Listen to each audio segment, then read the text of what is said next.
আমাদের ফ্যামিলিতে না কিছুদিন পর পর অকেশন লেগেই আছে। হয়তো অ্যানিভার্সারি বা বার্থডে বা পুজো এইসব তো চলেই যাচ্ছে।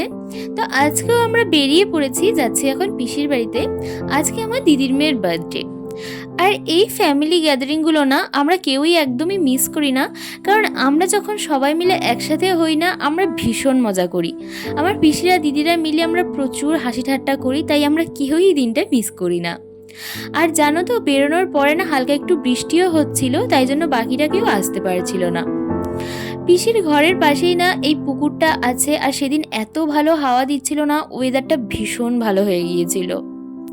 তারপরে সবাই চলে এসেছে, তাই এখানে আর কেউ ওয়েট করছিল না, কারণ বাচ্চারা তো এই কেক কাটার জন্যই ওয়েট করে থাকে। আর এখানে তো সবাই আমার দিদিদেরই ছেলে মেয়েরা। আর রূপ দেখো ভীষণ এক্সাইটেড হয়ে গিয়েছিল, তাই ওকেই আগে মিমি কেকটা দিয়ে দিয়েছে। আর পুচকুকে তোমরা তো আগের ভিডিওতেই দেখেছিলে, ও প্রথমে না প্রচুর কান্নাকাটি করে, একদমই কারোর কাছে আসতে চায় না ওর দিদা আর মা ছাড়া। তারপরে এখানে দিদি বলছিল আমি কেক কাটছি, সেটা ভিডিওতে দেখা। তো যাই হোক, তারপর তো আমার বাপিও আজকে আসতে পারেনি, কারণ যেহেতু বৃষ্টি হচ্ছিল। আর এখানে পুচকুর বেলুন নিয়ে খেলা আর ওর হাসি একবার দেখো।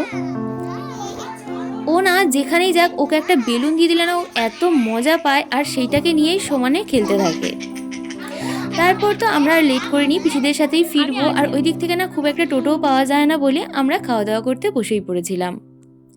আর ফেরার পথে সেরকমটাই হয়েছে, আমরা একদমই টোটো পাচ্ছিলাম না। অনেকক্ষণ ওয়েট করার পর একটা টোটো পেয়েছিলাম, আর একটা টোটোতে আমরা টোটাল 10 জন মিলে উঠে পড়েছিলাম। তো চলো, আজকের মতো এতটাই। টাটা, দেখা হবে আবার নেক্সট ভিডিওতে।